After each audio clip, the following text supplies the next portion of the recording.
तुम्हाला पुन्हा उमेदवार दे, मी तुमच्याकडे पुढे मागतो आणि निवडून आल्यानंतर तुम्हाला आज सांगतो पदाचा भागामध्ये देतो, जर तुम्हाला जर तिकीट मिळालं 100% इथं काँग्रेस आहे. काँग्रेसला कोण हारू शकत नाही, लक्षात ठेवा. आपल्याला 3च मतदारसंघ मिळणार आहे.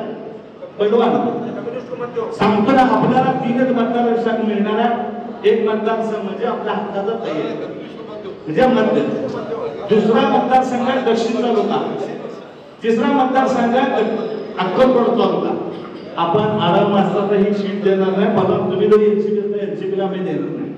आम्ही काँग्रेसला ही सीट मागणार आहे आणि काँग्रेसकडनं जे उमेदवार असतील तुम्हाला आजच सांगतो, 11 पैकी 4 ठिकाणी काँग्रेस लढेल, 3 ठिकाणी राष्ट्रवादी लढेल, तुतारी 4 ठिकाणी तुतारी लढेल आणि 3 ठिकाणी शिवसेना लढेल.